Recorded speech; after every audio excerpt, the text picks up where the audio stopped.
बाबा के साथ news channel में। और अभी इस वक्त हम हैं पटना के एनआईटी घाट में, जो गंगा नदी के किनारे में है।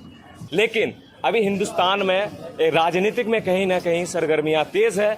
इस चीज़ को लेकर कहीं ना कहीं कल 4 जून को लोकसभा का मतगणना का परिणाम आता है, तो कहीं ना कहीं यहाँ पे हालांकि बीजेपी जो है यहाँ पे बड़े पार्टी के तौर पे उभरती हुई दिख रही है, लेकिन उसको जो बहुमत का आंकड़ा चाहिए वो असफल होती हुई दिख रही है। लेकिन ऐसे में सवाल है कि एनडीए गठबंधन तो सरकार बनाने की इच्छुक है, लेकिन एक प्रश्न यहाँ पे आती है कि इसमें 2 बड़े चेहरे हमारे हिंदुस्तान के, चाहे आप अपने बिहार की बात कहें तो माननीय मुख्यमंत्री श्री नीतीश कुमार जी हैं, और दूसरा आप आंध्र प्रदेश चले जाएं जहां से चंद्रबाबू नायडू जी हैं।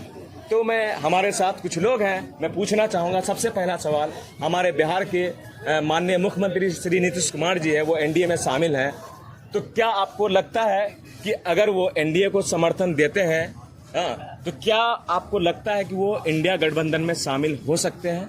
आपको लगता है ऐसा कुछ? नीतीश जी अगर साथ देते हैं तो हो सकता है। नीतीश जी अगर एनडीए गठबंधन की साथ देती है या फिर इंडिया गठबंधन की? मैं आपसे सवाल ये कहा, वो तो अभी एनडीए में है, वो महागठबंधन मतलब गठबंधन में है, क्या वो अगर पलट जाते हैं इंडिया गठबंधन की तरफ? पलट जाता है तो हम श्योर है कि बीजेपी का सरकार गिर जाएगा। नहीं, देखिए कहीं ना कहीं आपको मैं समीकरण समझाना चाहूंगा। अगर वो सिर्फ आते हैं तो एनडीए गठबंधन को कोई दिक्कत नहीं होगी, लेकिन जो 2 किंग्स मेकर हैं हमारे हिंदुस्तान में अभी, चंद्रबाबू नायडू और आपका माननीय मुख्यमंत्री श्री नीतीश कुमार जी, ये दोनों का अहम रोल है। अगर नीतीश जी अगर पलटी मारते हैं तो साथ साथ कहीं ना कहीं चंद्रबाबू नायडू जी को भी मानना पड़ेगा। तो आपको लगता है कि सिर्फ नीतीश कुमार के पलटी मारने से एनडीए गवर्नमेंट नहीं बना पाएगी? आपको ऐसा लगता है? ये तो सीट का डिसाइड करेगा भैया। देखिए मैं आपको समीकरण बताना चाहूंगा। अभी टोटल कितने आए एनडीए को?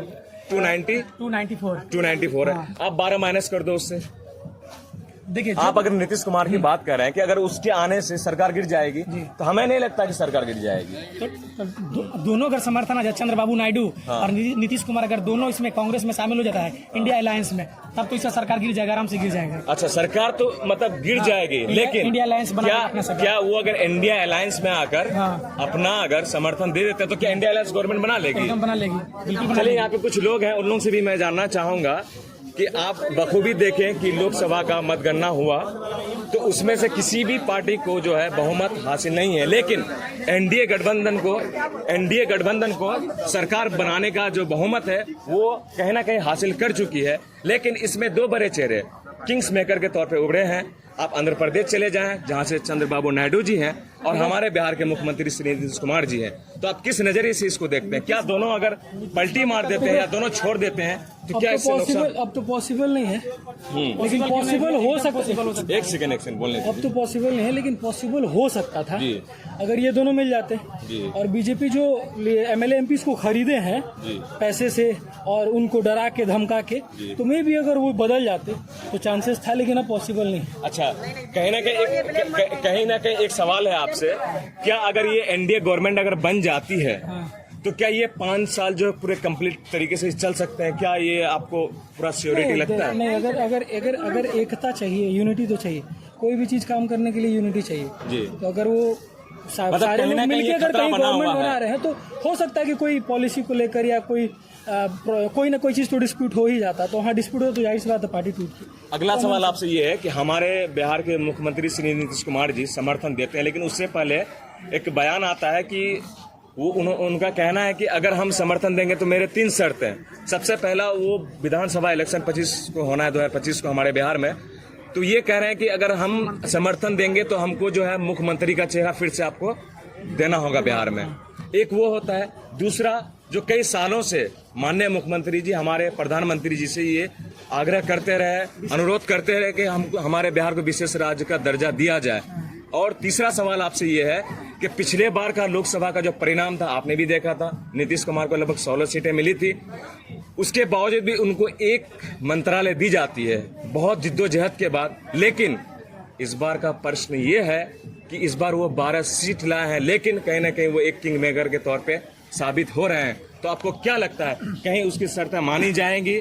अगर मानी जाती है तो ठीक है, अगर नहीं मानी जाएंगे तो फिर कुछ भी हो सकता है। बताइए। जैसे आप बोल रहे हैं कि वो किंग मेकर है, तो जाहिर सी बात है किंग मेकर के तौर पे तो अगर क्या वो उनकी किसी- अगर शर्तों वो को- ऑप्शन क्या उनकी रखते हैं, शर्तों को बीजेपी को नीतीश माननी कुमार पड़ेगी मानना- कि कहीं अगर नीतीश बाबू हमारे मुख्यमंत्री जी बिहार के अगर वो एनडीए छोड़ देते हैं या फिर हमारे आंध्र प्रदेश के नायडू बाबू अगर छोड़ देते हैं, तो क्या ऐसे में आपका बीजेपी सरकार, आप उसके चाहने वाले हैं, आप उससे संबंध रखते हैं, आप उसके बारे में बता रहे हैं लोगों को, तो क्या सरकार बन पाएगी?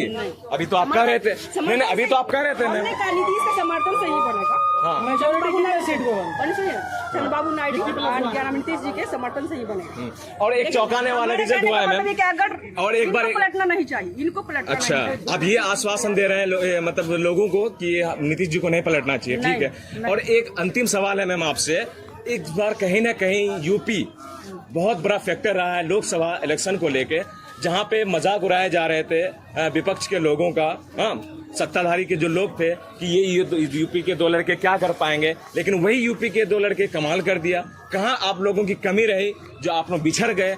कहीं तो दावे किए जा रहे थे कि 80 की 80 सीट हमको आएंगे, लेकिन देखें तो आप कहीं ना कहीं 33 में समेट गए।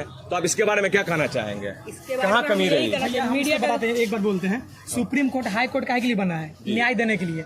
योगी आदित्यनाथ क्या कर रहा है, सुनिए ना। नहीं एक सेकंड, मैं सवाल मैम से किया हूँ, मैम से बस मैं आपके पास आऊंगा। नहीं आपसे पहले मैं नहीं आप बीजेपी के पर्वत को हम बता उनसे पूछ रहे हैं, उनसे हम पहले पूछ रहे हैं, बता रहे हैं कि सुप्रीम कोर्ट हाई कोर्ट काहे के लिए बना है? न्याय करने के लिए। बिल्कुल। अच्छा, योगी आदित्यनाथ क्या कर रहा है? सबको इनकाउंटर करवा रहा है, या विकास दुबे हो, चाहे कोई मुस्लिम हो, चाहे जो भी हो, क्योंकि गैंग माफिया है, ये है वो है, सबको आप एनकाउंटर करवाइएगा। दूसरा तरफ दिखाइएगा कि राम मंदिर बनवा दिए, ये कर दिए, वो कर दिए, तो कहीं ना कहीं तो आप तो देश के साथ शोषण कर रहे हैं। तो जनता इतना मूर्ख नहीं है, जनता हर बात को बारीकी से समझता है। इसलिए इस बार परिणाम देख लिए ना कि राम मंदिर बना दो चाहे कुछ भी कर दो, लेकिन जनता के साथ अगर तुम खिलवाड़ करेगा तो तुम सत्ता में नहीं रह पाओगे। सबसे बड़ा बात ये भी। चलो कहीं ना कहीं भैया का ये कहना है कि आप अगर अपने मन माने से कोई काम करते हैं तो लोग जो उसको कुछ देर तक देखती है, कहीं ना कहीं अगर सत्ता अगर कहीं अगर अहंकारी आपके अकॉर्डिंग लगता है तो कहीं ना कहीं पब्लिक उसको उछाल के फेंकती है। और एक चीज भैया ने एक बहुत बड़ी बात कही कि आपने अगर राम मंदिर बना दिए तो वो पूरी तरीके से अपने आप में संतुष्ट की पूरे के पूरे शीर्ष आएंगे। हम भी हिंदू लेकिन हाँ। लेकिन एक सवाल कहीं ना कहीं मैं ये आपसे पूछना चाहूंगा कि क्या हकीकत में अगर ऐसा होता कि अगर उनका जो मानसिकता थी, सोच थी कि हमने तो मंदिर बना दी, लोग हमें वोट देंगे, तो कहीं ना कहीं लोगों के मन में अब ये हो गया कि मंदिर मुद्दा नहीं है, रोजगार मुद्दा है, नौकरी मुद्दा है। क्योंकि अगर पेट में खाने के लिए अनाज ना हो, पहनने के लिए कपड़ा ना हो, तो हम पूजा अगर करें तो वो मेरा कहीं ना कहीं बेकार है। एक बात और आपसे हम बताना चाहते हैं, आपके द्वारा जो भी सुन रहे हैं मीडिया दर्शक हम सबको बताना चाहते हैं कि ठीक है, राम मंदिर अब बनवाए, हम भी हिंदू हैं, हमारे दिल में भी उनके प्रति आस्था है, लेकिन आप देशद्रोह के नाम पर किसी को गोली मार दीजिएगा, ये तो गलत बात है। ठीक है, अतीक अंसारी हो चाहे कोई भी हो, मुस्लिम हो, हिंदू हो, राजपूत हो, चमार हो, ब्राह्मण हो, कोई भी जाति हो, अगर वो गलत किया है, कहीं ना कहीं कुछ ना कुछ शोषण किया है देश के साथ, तो उसको हाई कोर्ट सुप्रीम कोर्ट उसको जस्टिस करेगा, जस्टिफाई करेगा। लेकिन आप किसी को गोली कैसे मरवा दीजिएगा? आपके यूपी पुलिस के कस्टडी में रहते हुए अतीक अंसारी को, फलना अंसारी को जाकर डायरेक्ट को शूट कर देता है। ये बहुत बड़ा कहीं ना कहीं आप माफिया का काम कर रहे थे, समझिए। इसके प्रति हम क्या पूरा देश से आवाज उठाए इसके प्रति, समझिए। हम